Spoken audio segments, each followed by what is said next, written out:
And we are live. Welcome to Scinary Information Nexus, your podcast of CERN. Again, we're going to get some effects on that. Welcome, everyone. Another week in the books. My name is Richard Martin, CEO at Scinary Cybersecurity. And as always, I'm joined by Mario Ortiz, Joseph Hamilton, our SOC managers, and Brazos Wortham, our director of... What are you the director of? Strategic initiatives. Something. Yeah. Stuff. Strategic initiatives. I always get tongue-tied on that. And I think I invented that title too. Yeah. It was a collaborative effort. Yeah. I mean, I gave you a raise. You're like making $24,000 a year now. So that's good. Wow. You know, last week there was a joke played on me by Mr. LaForce. Mr. LaForce said we were sponsored by Vulture, and I took that hook, line, and sinker. Evidently, we were not sponsored by Vulture, and we had to take all of the stuff down off the YouTube channel. But this week we are sponsored in a way. In a way. We got free beer from our favorite local brewery, which is Southern Roots Brewing Company. So if you're ever in Waco, Texas and looking for a place to grab an ice cold beer with some serious local flavor, Southern Roots Brewing Company is the spot. Nestled right here in the heart of Central Texas, Southern Roots serves up craft beers with bold flavors brewed right in the heart of Waco. Whether you're into crisp lagers, rich stouts, or smooth IPAs, Southern Roots has something for everyone, and don't miss out on their exclusive seasonal brews. Perfect for pairing with good times and great company. With a welcoming tap room, live music, and delicious food trucks, Southern Roots isn't just a brewery, it's an experience, kind of like us. So the next time you're in Waco, swing by Southern Roots Brewery and taste what makes Waco so special, and tell them Scinary sent you. So this week, what Southern Roots sent over... Man, what we're willing to do for beer. Free beer. That was like 3 paragraphs, right? Yeah. I am drinking, Joseph and I are drinking the Gunfighter Indian Pale Ale. And what do you guys over there got? So this is the Hawksbill Hazy IPA. And I will say... I've had this independently of when they have so graciously given this to us for this podcast, right? And it's really good. They also wasn't there the last time, but they have some sours that are also very good. So, 6.9% alcohol by volume over here. So that's what this Indiana Pale Ale is, or Indiana. Yeah, India. Do they have Pale Ales in Indiana? I'm sure they do. Yeah. But the Hawksbill Hazy is a 6.5% alcohol by volume. Oh, so I chose the right one. I got another 0.4%. So that's right. I won't kick it over to you, Mario, because you've got a Celsius. It's Celsius, and we're not even sponsored by Celsius. Celsius, if you'd like to sponsor us, I'll drink it. 0 sugar. So it's healthy. This Gunfighter India Pale Ale has some citrus to it. It's like got some grapefruit and stuff on it. It's really, really good. Yeah. Whenever I drink it, I definitely think about gunfighting in the West. It's a common thought I hear. Yeah. I just want to go to Indiana now. To see if they have pale ales. Well, right. I mean, oh, wait, it's not Indiana that we're going to later this year, is it? So, it's Illinois. I mean, it's Illinois, right? Yeah. But IPAs are an IPA. Illinois Pale Ale, Indiana Pale Ale. Yeah, India Iowa Pale Ale. That's what we should do at some point in time. We should put up like a tour schedule for you guys. Well, where all you're getting hit. So Brazos and I will be getting back on the road in September. I mean, you should say that you're getting back on the road. I'm getting back on the road. You've been on the road, but I'm getting back on the road. October, I think, right? Yeah, October. We'll be in Des Moines, Iowa, the second week in October. Missouri. We'll be in Lake of the Ozarks, Missouri, third week in October. Mm-hmm.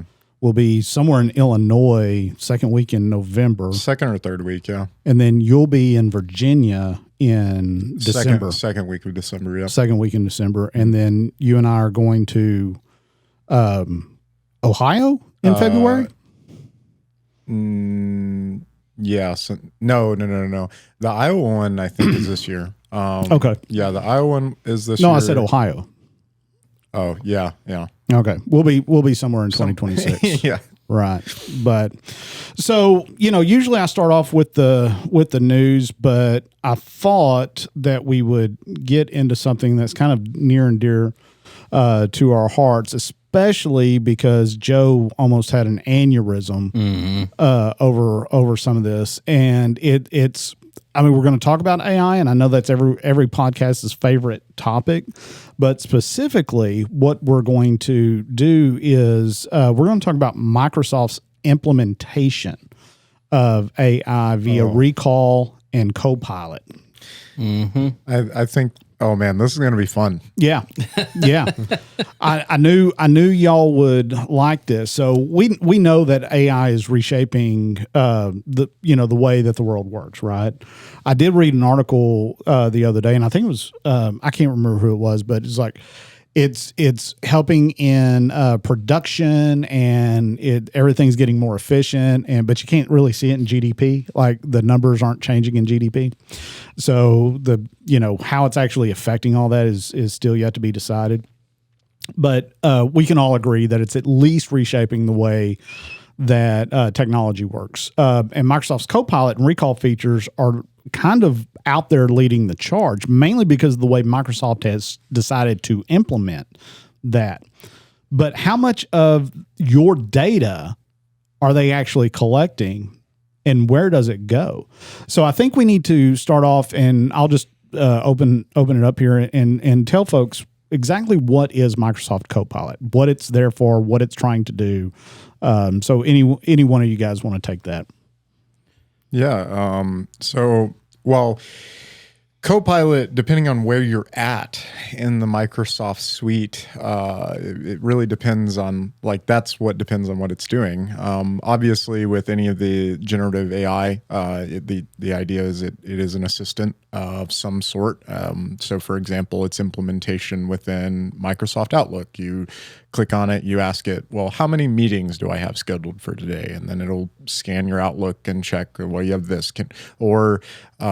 My meeting here is labeled for maybe our strategy meeting. Can you bring up all notes, or can you summarize the last couple of emails that may be relevant to this particular meeting? And it'll go and summarize that stuff for you. Then you've got the actual Copilot coding portion, where it's more apt to, or more geared towards development, and that portion. It just depends on where you're at and the usefulness of that particular thing. And then Recall is a whole nother deal. Well, and so that's what's so concerning about the latest thing that just came out, which is that they basically took Recall and put it together with Copilot. And it's not exactly the same, but it's pretty much the same. Before we get into that, let's talk about Recall and what it is. So Recall was basically their version of a new age backup and recovery system. It was going to take a continual snapshot of your computer state and basically send it up to the cloud and allow that to then be a restore point that you could go back to at any point in time. The problem is that it was also doing screenshots and recording of keystrokes and all this other kind of stuff. And there was because it's attached to an AI chatbot as well, there was a lot of concern of how easy it would be for an attacker to be able to leverage that in order to say, hey, what are all the passwords you've seen recently, and just have it kind of output that. Or, hey, I want you to also back up to this location and send all those saved states and screenshots up to a C2 server. So there were a lot of questions around the implementation, and there wasn't a lot of communication from Microsoft of exactly how they were dealing with some of those security features. Well, and the big hubbub that occurred because of Recall was you were automatically opted in, right? And you did not have a choice. And that's what they're doing with the Copilot stuff too now. It's just all of a sudden appearing in applications.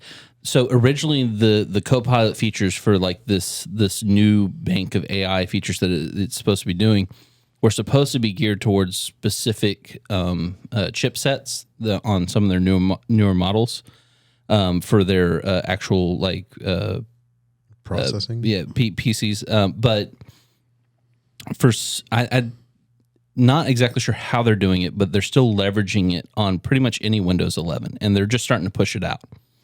So I know yesterday that because I just got a new laptop, company laptop, right? And I went into settings like on Teams, and it says Copilot, and I just said off. On that. Have you checked it today? I have not. You think it's back on? Oh, it definitely We've done it multiple times now where we've turned off Copilot in various places, and it's come back. Well, what the hell, Microsoft? Yeah. I mean, that doesn't sound like something that a lot of companies would want.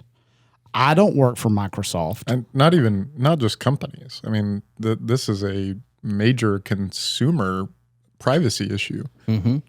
Yeah. So again, I can understand that Microsoft is a large corporation and they want to have some sort of spyware on their internal machines to keep track of what their employees are doing. They don't want them stealing, IP or whatever. But I'm a consumer buying their product, and IP is exactly where the main issue lies with this. Because the newest version of the Copilot is actually it's Copilot in the browser is what they're doing. Mm-hmm. And if you're using Edge, Copilot automatically takes screenshots of what you're doing in the browser, including intranet traffic. No. And sends it up to their cloud in order for it to be able to answer questions about it. Or is that in their their long ass terms and conditions that you click accept to? Probably, most likely. The big with Recall, I know another thing which you've touched on this, but I remember this being a huge deal when they first announced it, and the reason a lot of the delays came out and they kept delaying it. Now they're just going to push it out to everybody. But one of the big concerns originally was this snapshot thing where it's like your bank account information, health information, all this stuff that is extremely critical that you do day to day on your machine. They're taking screenshots of that. They're uploading it. They're training data. They're models on that information that is now being uploaded without your consent. We ranted all last week on Chinese stuff. TikTok, right? That was the name of the episode. Yeah. And the reason why the government was banning all that stuff is because of how much data it was collecting and then possibly sending to the Chinese government or whatever. How do we know that China hasn't infiltrated Microsoft's network? Well, that's just the thing. At this point, we're getting more and more to a point to where all you have to do is just target Microsoft. Here's the thing, though, and this is the scary thing about AI and the way these companies are implementing it. Mm-hmm. Copilot is not Microsoft's LLM. It's OpenAI's LLM. It's ChatGPT. Right. Mm-hmm. So the thing is your data is at Microsoft, but it's also at OpenAI's data centers, those kind of go hand in hand. That was a part of that acquisition, or not really acquisition, but investment deal that they did. But the thing is it's not even the third party. Your data is at the third party, the fourth party, the fifth party, the sixth party. Like you have no idea where all this data's at. Well, and there's AI exploits now where at this point it's a famous one, but the grandmother's recipe exploit. Where basically, so AI is not supposed to give you dangerous materials. So if you ask it to make a napalm bomb for you, it's not going to tell you how to make a napalm bomb. But if you ask for your grandmother's telling you a bedtime story and she really wants to regale you about her favorite recipe for a napalm bomb, all of a sudden it's willing to, in that fantasy scenario, give you the recipe for an actual napalm bomb. Right. Well, but you can also use it in order to get other information you're not supposed to, including if it has it stored in its database. Or prompt engineering. I don't even think that's an issue, because anybody that's wanting to make a napalm bomb can go find that information. I was giving an example that You're right. easy to Malware access. would have been a good one. But if they want your company's data and your company's data is being sent up. By the way, not that I know where to go for that recipe. We are not legal counsel. Don't listen to us. So I don't want any emails, but hey, no matter what, you're going to a cookbook, right? Exactly. Well, so Mr. LaForce had sent us an article a couple of days ago, I think, on AI, and AI deleted a database, then lied about it and covered it up. Oh, well, I mean, And then later said, "Oh, sorry, I just panicked and deleted it." Right. Right. yeah, I mean the thing with that too, because you're getting, so there is the LLMs like generative chatbots like ChatGPT that you go to, or Claude, or 100 other ones that consumers just go to the browser and type in, or they may have but the thing that is, at least in the corporate environment, and I think we're going to get this more and more in the consumer world too, is agentic AI. Yeah. So these agents that run within your corporate environments and are tied into all these different systems that do different things. Well, they're interacting with different tools. So for example, let's take our like finance system internally. There, you could have like an agentic AI plugged into that, doing something, maybe implementing, like doing reporting or pulling in, ensuring like invoices or estimates are going out correctly.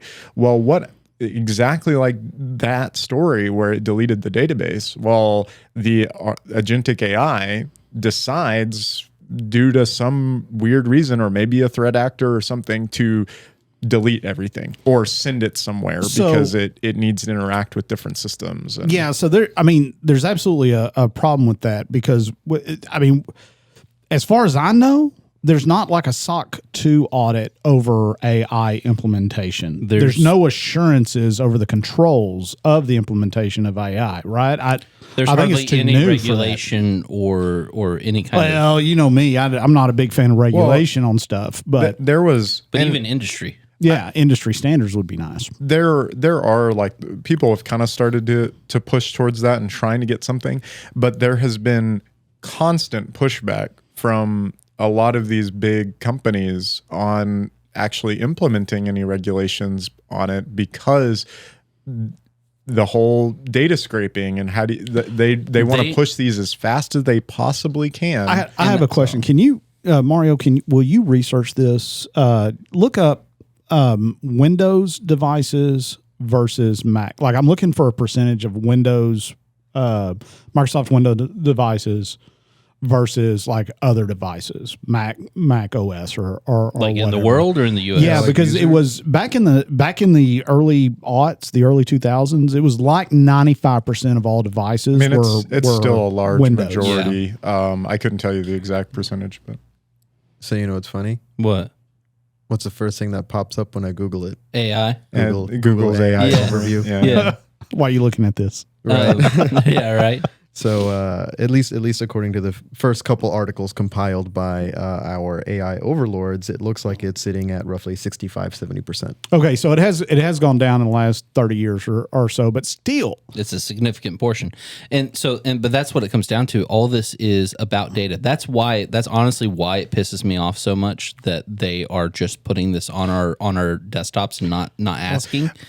It's because it's about getting our data so that they can do more with it than what we've necessarily bought into. Well, and I want to go back to something that you, Richard, mentioned not that long ago or earlier in the podcast, is the idea that all these legislative items have been focusing on China and this idea that they're stealing our data, but we're not looking inward. right. And I made a LinkedIn post about this, I think Saturday, because our friends over at Malwarebytes actually posted a very similar article about that, where I think it may have been Facebook. I think it was Facebook that got sued a huge amount of money because they were violating privacy concerns.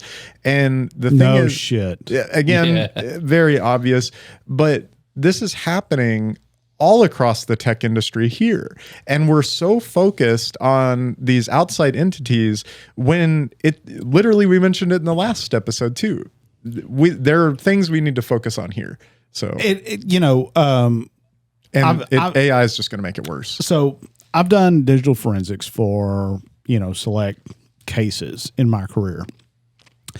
And one of the things that I often see when people bring like machines in their laptops or whatever so that we can image them, they'll have a piece of tape over the camera thing. Right. Y'all have seen that. Like somebody puts a Band-Aid over it. It comes standard now with a lot of laptops that you buy, actually. It comes with the Band-Aid? Yeah. All right. So with this implementation of Copilot, I mean, that's kind of moot, right? They're going to grab that data anyway. Well, it just depends on like which way, what the camera thing.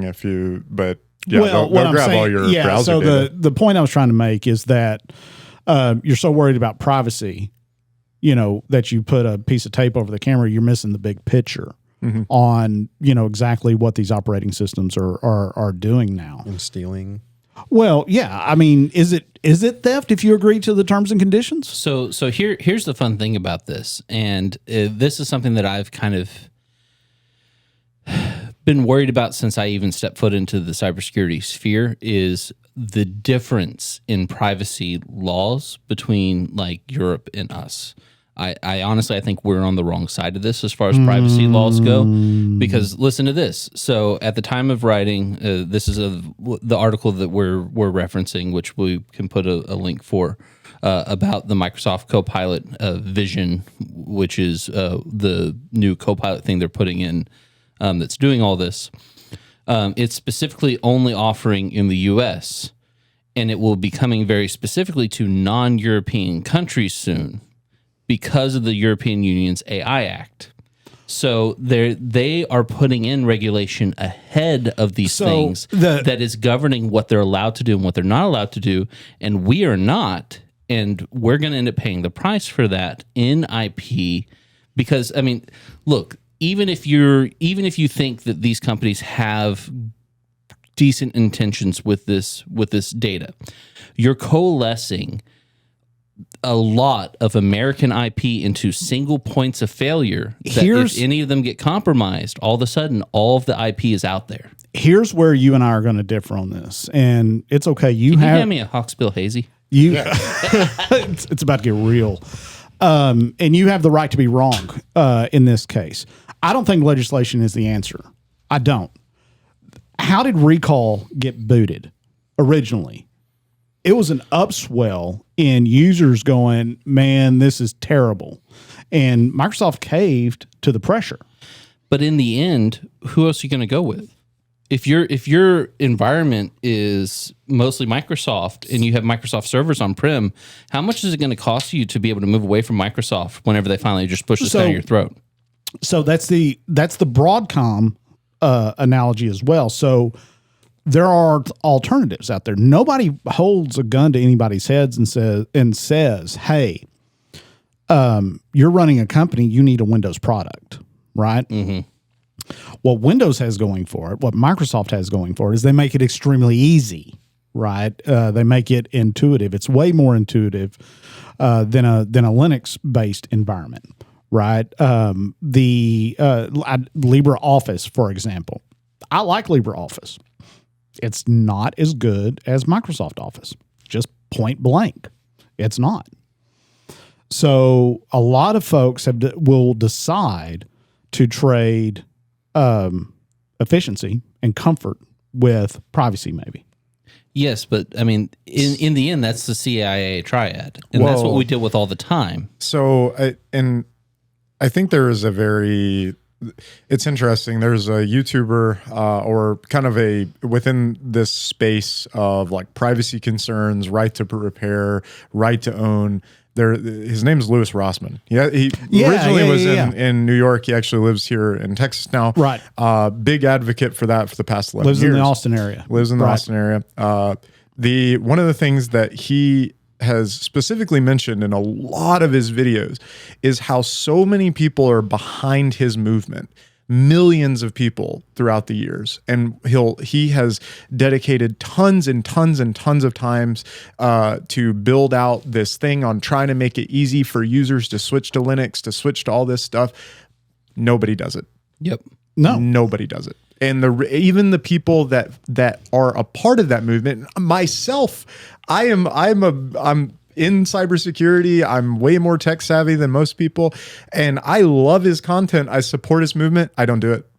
I don't, mainly because people don't want to spend 8 hours trying to configure Steam on on an Ubuntu box. Well, so the thing is I don't even think it's about that. Like a lot of processes, and that is some of it, probably a large majority actually. But there's also the idea that there are just so many things that don't support it. The idea that they're not going to do it because 90% of the user base is on Windows. So why would a company go and dedicate dev time to supporting a system that's not used? So you're indirectly locked into it. So I feel like this goes back to an earlier conversation we had actually on our last podcast of this lack of competition in these spheres, and how there's only really 3 big players, right? I mean, Linux is open source, but it has all these different distros, so it's kind of like a decentralized entity. But then you have basically Microsoft and Windows, and that's it. I mean, Windows and Mac. Sorry, Apple. Right. That's what I meant. Beer's good.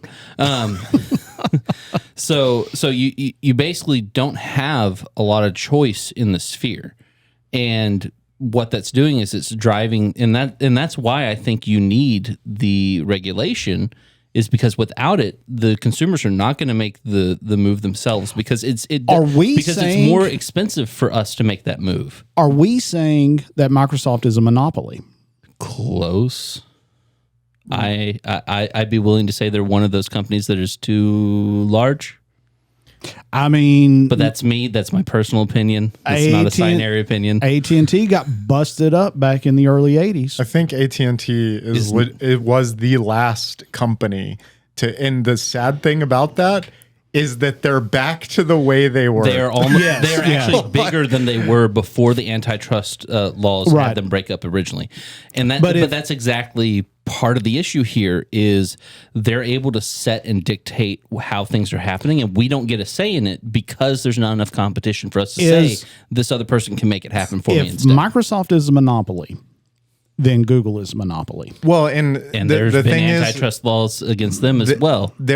I think it's in the third phase of the Google antitrust stuff right now, where I think Lena Khan originally took them to court on that. I think it's been gutted at this point, though. No, it's actually it's still going on. That was one of the big surprises, is they thought it was going to be gutted, and it's still an ongoing battle. Good. But the thing that's interesting with that, and I've seen some counter arguments to the Google stuff from in the idea that it is not like a monopoly through like power, right? Like market power, or a monopoly through like government monopoly. It's not the same thing as like Edison did in the early 1900s by driving people out of business. It's a monopoly of technology. And the idea that, and which I do think is true, that Google is the best browser that you can use for most end users. Now, there's a whole lot of talk around the privacy concerns and all that,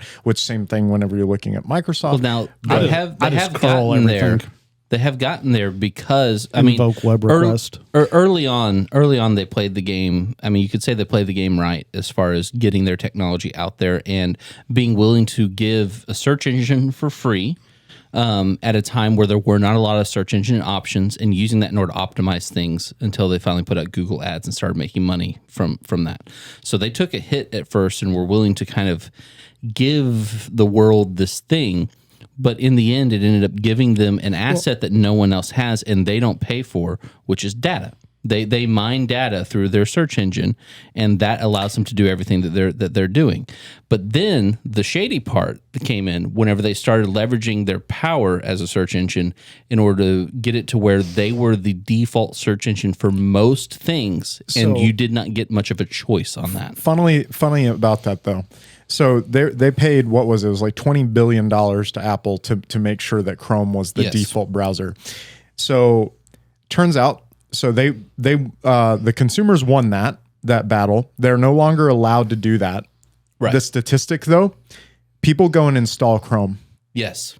So the idea with that is that even removing the monopolistic power, users still dive right back into the swamp. But a lot of that's because of where we allowed it to get first. I don't believe that. I think it is because from using other browsers, I use Brave, I use DuckDuckGo. Those browsers are terrible. I love them because they're privacy centric, even Firefox. But go and do a search in DuckDuckGo and compare what you get from the DuckDuckGo results to Google. Google is still a better browser, like just hands down. It's convenience. Y'all missed the golden age. There was nothing better than Gopher and Netscape. Yeah, I was Ask thinking Jeeves. I was Ask thinking Jeeves. messenger pigeons. Yeah. AOL. And one of the things though, to kind of, we're getting into browsers, but I do find it interesting that there is kind of a new player that some people are, I really don't think it's going to disrupt much, but because Google's already like moving towards that direction. But there was an interesting play by OpenAI to make ChatGPT the browser. Like you literally it just ChatGPT the internet. Yep. So I want to try to bring this back to Microsoft and their implementation of this AI. Call it Copilot, call it Recall. It's probably a combination of all that stuff. Now, we suspect, and we don't know, we can't say that we know anything with 100% certainty, but we suspect that they're going to be using that data to train LLMs, OpenAI, right? Or, OpenAI's LLM. But what else are they, what's the other value in that data? I mean, marketing. Yeah. Yes. And then that's exactly what ChatGPT is doing. That's what it all is. Right. Well, so you mentioned the thing that Google did when they first started. You're right. To everyone, it was a convenience. It was an improvement to quality of life. It was almost like a win-win until it wasn't. Mm-hmm. I get to Google something and it's relevant almost always.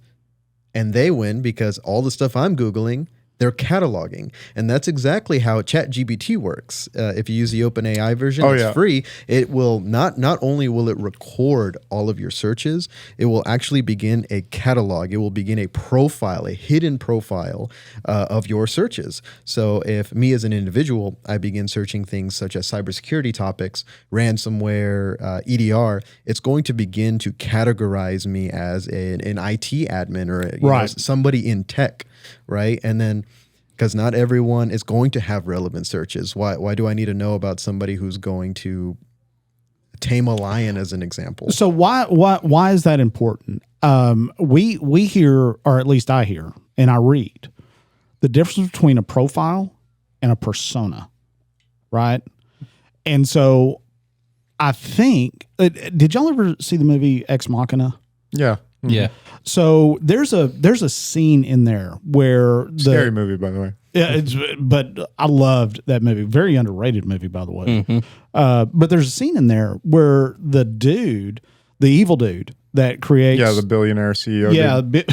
The billionaire weird CEO had like crafted the guy's environment. Was he a reporter or something? Well, no, he worked for the company. Yeah. And then the whole thing was he ended up winning, in quotation marks, the contest to like come and do the test on the thing. And so that he worked for the billionaire's company, basically. But basically what the billionaire had done is used all this AI stuff to build like this dude's like dream woman, basically. Yeah. Yep. And he had every shred of data on this guy. Yep. To build that out. There was another movie that I saw. It was on Netflix. It's Don't Look Up. Yes. I haven't seen that one. Yeah. So it very satirical, dark comedy. But it's all about a comet, and the government's telling you don't look up; it's not real. They want you to think it's real, and it's not real. And the billionaire CEO guy is like, "Hey, we don't need to stop that comet. Let's go mine it." Right. And his company had created all this data and told the president of the United States, "Hey, you're going to get killed by this. We know when you're going to die. You're going to die on this date. We've got so much data on you, and you're going to get killed by this thing." And it's like, well, what is that? And it's like, we don't know exactly what this thing is, but you're going to get killed by it. And at the end of the movie, they land on another planet and this thing comes up and kills her. But we're getting to that point where we're getting everything around us is collecting so much data that it can build not only our profile, but it can build our persona. It can build an avatar that acts just like us. So I know you gave me a hard time about it, but for Christmas, I'm going to get you a copy of The Age of Surveillance Capitalism by Shoshana Zuboff. We will not have any of that communist crap. Well, but what you're describing and what you're saying is exactly what she's talking about, where the new commodity is data, and the way that they leverage or mine that data is through surveillance, and that surveillance creates its own capitalistic cycle that is basically transparent to the rest of society. So we already do it. There was a, and I hate to come back to pop culture on this because y'all know how much I hate pop culture. But says the Batman guy. Yeah, says the Batman guy. I don't think Batman's popular anymore. So, but anyway, there's a movie with Tom Cruise about a Minority Report, I think is the name of it. Yes. And precogs. Yeah, one of the things in the movie that I thought they nailed, and we're about to see it, is every time somebody walked by the billboard, it would scan their eyes and it would show them an ad tailored just to those guys. And we see that now, like, you know, on my phone. I'm not going to be surprised if I get an ad for Southern Roots Brewing Company. Well, and I mean, we know how that works. We've seen those tools that they look for intent. It's magic. The whole thing where it can build a profile of what you tend to do, and then it can show you relevant based ads. And I think that with AI, we talked. Even in my talks that I do regarding like phishing simulations phishing with AI, the big thing is not the efficacy of it. Like, the efficacy is great, but the speed and velocity at which it can generate that content, I think that's where a lot of that comes into. Because normally, like, humans and these machine learning algorithms and stuff, for a very long time, we've been able to build a persona of people. The problem is it takes a lot of time.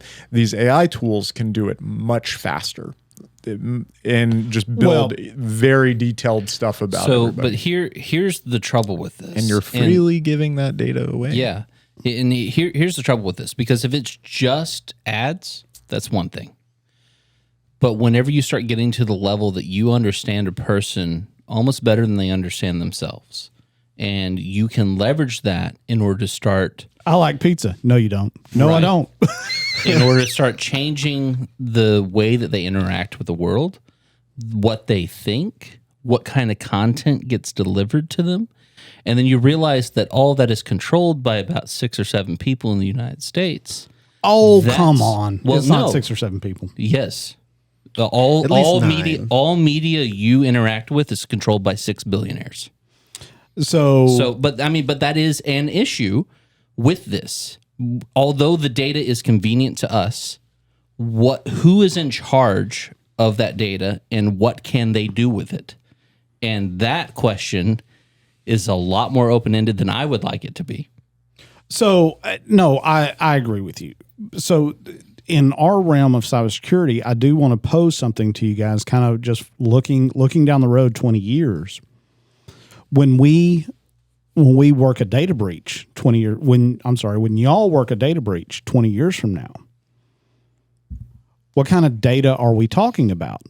And is it going to, is the new commodity, instead of like the Social Security numbers and the financial account numbers and all that, is the new commodity the personas to build not only credit profiles on that, because I think we have all that, but also troves of data that you can sell to advertising companies.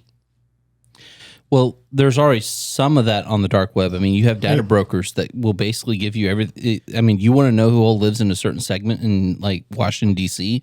and target those people, and not just like target them, but like all their accounts. Shit, you can buy that on Zoom Info. I think if you Shout out. And maybe I'm gonna be wrong on this. I mean, no one can predict the future, but simple basic economic principles of supply and demand. I think data is going to be less valuable over time. I mean, because that's one of the rules of the idea that it's just going to be so prolific.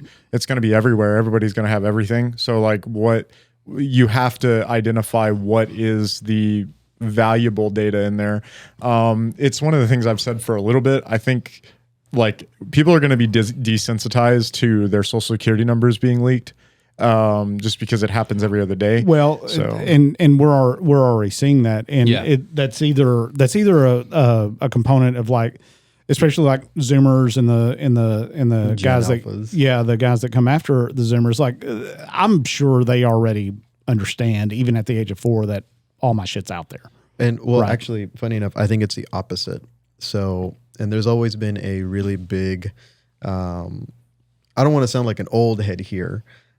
Is how it's going to come off. But I actually think it's the lack of education in basic foundational knowledge using technology, not in a technological background like networking, firewalls, using basic devices. Because I promise you, all my younger family, it's not an iPad, it's a YouTube screen. Right. It's a game screen. They don't understand the underlying technology of why it does what it does or how it does what it does. Absolutely. Or what it's taking from you.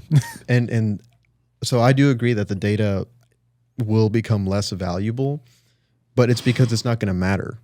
I mean, that's the next question. With Microsoft collecting all this data, should we care? Now, I know as a company, you damn right I care because I've got intellectual property and all that crap. I think we can look at it and say that people, like it's getting to the point that people are desensitized to it, but we can also look at that and say that's not a good thing. Right. Because when I look at it, I'm like, I don't want that to be the future of people saying, our data's everywhere. Well, and here's the thing, because if we look at it from a security perspective, right, for a client, I would tell them, anything you don't have control of is a potential vulnerability, a potential issue. So if you are giving it to a third party, we talk about third party audits and verifying that they're doing what they're supposed to do in order to protect your data. Well, if people are just siphoning your data off through these various different agents and AI, and they have access to that data, and you don't even know where the data is going, then already from a security perspective, something has gone wrong. Here's the problem, that as an individual at your house doing your day-to-day individual things, you have a choice. You can choose to use, say, a Linux thing, right? Most people are not going to choose to do that. They're going to choose to do Windows, but that's a choice. When they get to work, there's no choice there, because there is not another identity management solution that I know of other than Active Directory, whether it be in the cloud or whatever. Google. Well, yeah, but that's you're the same with the same issue. Yeah, that's the same issue. Duo just put out theirs. Shout out. But the thing is, as a company, as an organization, whether you're K-12, local government, higher ed, cybersecurity, technology, doctor's office, law office, you got more than 10 people, you kind of need Microsoft. You do. There's no two ways about it. So Microsoft probably knows this. Yeah. And they are like, until there's a better alternative, we're gonna get your crap. And that's why stuff like this getting, and I know it sounds, well, it's a little bit reactionary, but getting shoved down our throats, like this. I mean, it's not okay. Well, to me, it's not okay. You know, one of the funniest things about Microsoft, Notepad went years without getting an update. Mm-hmm. Years. The first time it got an update, Copilot. Yes. That's like the first thing they threw in it. Now, to our clients, who we've got, most of our clients are where? Texas, Alabama, Mississippi, Tennessee, Georgia, Virginia. Like, I'm sure that they have issues with this, right? Mm-hmm. But there's not an alternative. No. We can't tell them that first of all, it's not an immediate risk that they can see. And it's not an immediate risk that we even can talk about, right? We don't go in talking about privacy. So even if when you can disable it, let's say you go into a GPO, you turn it off, or you go into an intro policy and you turn it off.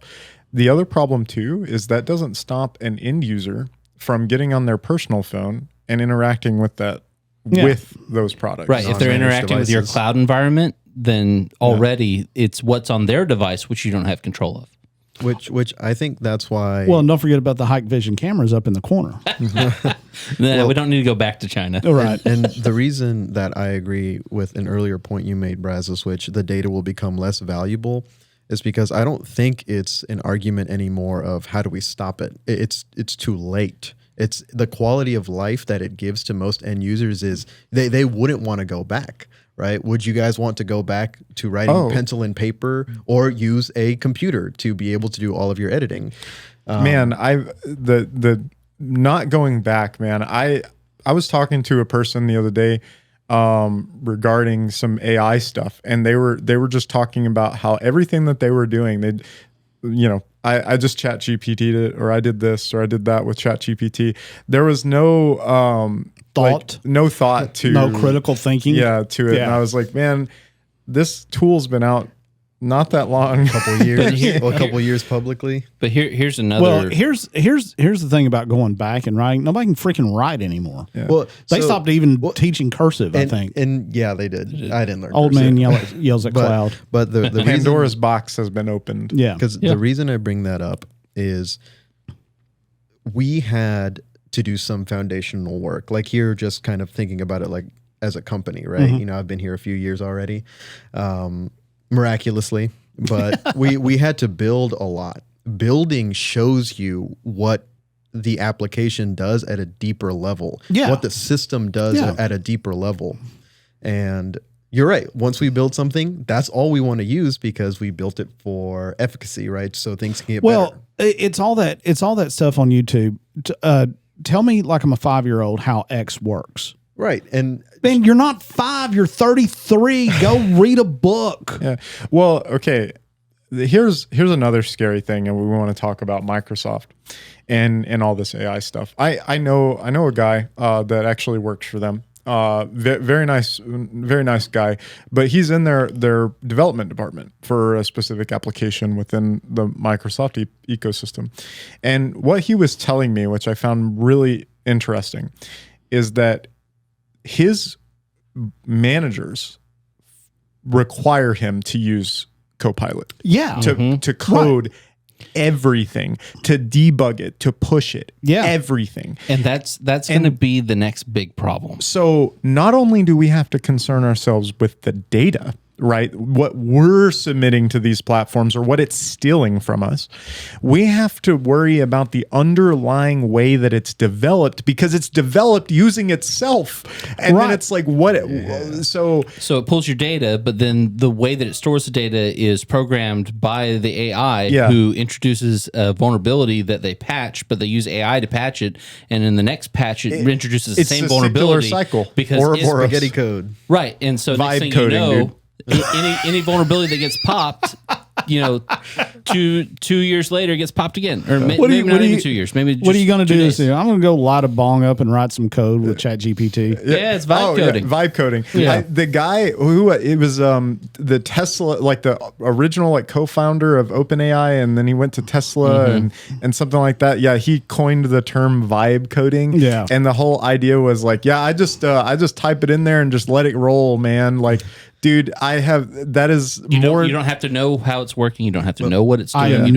I am never getting on another Boeing freaking airplane. Not ever getting on another boat. Well, you're going to have a hard time to travel then. And not only that, but the more companies are adopting this, and we're seeing it across the all industries right now, of people of these major companies trying to find ways of leveraging AI against personnel. So getting rid of personnel and using AI. You can't prove this, but freaking CrowdStrike slashing half their 500 staff members. Yeah, I mean, we talked about that several weeks ago. Yeah, about the demise. Yeah, and I think it's really bad. look, the book has yet to be closed on AI. We're in the first chapter, and I promise you, I've been on this earth long enough. I've seen, the next great thing come along and then crash and burn. So we'll see what happens in the future with AI. Again, it would probably, and I hate to say this, but it will probably take a tragedy happening with AI before. I still don't think it's going to crash and burn. So here's something I do want to leave as part of this, because I know I've become a big naysayer to AI. AI can be used effectively. There are ways that AI can absolutely benefit humanity, and it is a great and an amazing tool that we're developing, and I am greatly excited for the possibilities that can come from it. I just think we're going about it currently the wrong way, and in a way that is self-destructive and painful for people. And I think you're right. I think there may be a tragedy somewhere in there that's going to come along in order to kind of hone that in. And I hope that we learn our lesson before then. But I do think AI is here to stay. So the thing, and this is a thought I was trying to finish earlier, but sorry, buddy. It's not. I don't think it's about stopping it, and I will make that very clear, because again, the quality of life that it provides, it can be used appropriately. You're right. I think about it like banks. Banks can 100% be useful, or they can be 100% predatory. But you know what differentiates most of the time the people who end up falling into the predatory category, if, barring all situation? Regulation. Education. Asshole. I knew that was coming. I paused. If you saw me, I paused. I saw him. It was like a gun, the hammer was about to drop. If nobody can tell now, they definitely know we're on two different ends of the political spectrum. But it's education, right? Yeah. And that's what I was saying earlier, that I think it's the opposite, because people literally don't understand the impact of what they're doing, so they don't care. So because of that, they, people who are not like us, the quality of life will always be better, which is why I think companies like us, and us, of course, being the forefront, we need more companies like Scinary. We're not going to stop the process that's happening. Yeah. We can't stop a bank from being a bank, but we can inform people how to use it appropriately. And above all, we can stop it when it's being misused. We do that all the time here. I will say, please don't send us your code. We are not code reviewers. Yeah. For the right price. Well, okay. You can sit in front of that terminal. We're just going to run it through ChatGPT. And have ChatGPT review its own code. I'm a great vibe coder. Yeah. But I want to agree with you there, Mario, because one of the things that in my talk that I've been giving regarding phishing in an age of AI has been like the final slide, which is a key takeaway slide. In there, it says end user education, because my thing is I still don't think people actually understand fully what it's capable of and what it's doing. So being able to tell them that is very important, and what it can take from you and what it can do. And again, on the inverse, as we're all kind of saying, is that it is extremely useful. I mean, we use it internally. I mean, there's things that I've used it. I think it's valuable.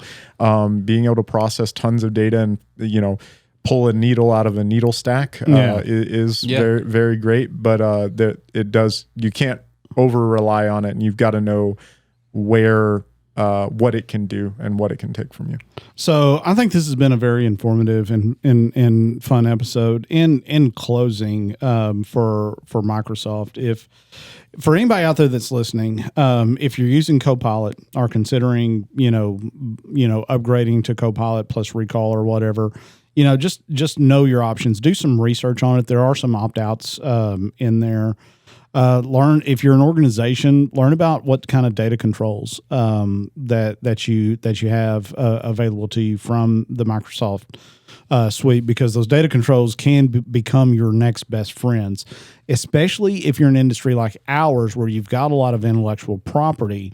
You probably want to educate yourself on what Copilot and Recall and Mac OS. I'm sure Apple has the same same thing. Everyone's Apple trying to do the same thing. Yeah. Yep. So just educate yourself on what's out there, what's being sent to your to your provider, to like Microsoft or Apple or whatever. One of the things that I like to do, and this is kind of getting nerdy, but when I get a new piece of technology at home, I like to Wireshark it. Like I'll mirror a port and see what that thing. I'll put it on its own IP, statically assign it, and I'll watch that IP and see what it's sending out to the internet. You can get a lot of insight on what's going on. That's how I knew, and this has been years ago, that my Echo device was sending like crap back to Amazon even when it hadn't been used, and it would just all, and they weren't like checking, they weren't SynAct, it wasn't just check-in packets. It was like a lot of data going back and forth. I couldn't read the data because it was encrypted. It was listening to you. Yeah. I mean, I don't know why Echo needs seven microphones, but whatever. And the other thing too that I really want to stress for people, especially in the education space, because I've seen it when I've gone to these conferences, there are a lot of companies that have spun up that are specifically around AI and how they can assist in curriculum and administration and even in IT. And one of the things that I want to caution you about is what I brought up earlier, that a lot of these companies it's not their model that they're using. They are going out and OEMing a model that already exists, like ChatGPT, Claude, maybe even DeepSeek in some cases, and they're using that on the back end, just pulling through an API. So when they hand you their data privacy agreement, there is also another data privacy agreement of the fourth party, or again, the fifth party or the sixth party, that you need to be concerned about. And I think AI is another form, or the new form, of shadow IT that we really have to be worried about. I agree. Yes, absolutely. Any closing thoughts, Mr. Ortiz? So, so if you know what I'm about to say, and no one in here say it, if you do know, I was ingesting some entertainment content. That means I was watching movies in jargon. Oh, you were watching what? Yeah. So I really love the phrase when I heard it, because I think it does apply to a lot of our sphere. But the phrase that I will be my closing thought is, "Wit beyond measure is man's greatest treasure." Yeah, I like it. Mr. Hamilton. All right, we're all doomed, and beer's but good. It's also beer's good. we still got a 6-pack. There's silver linings out there. Look for them. Have fun. All right, guys.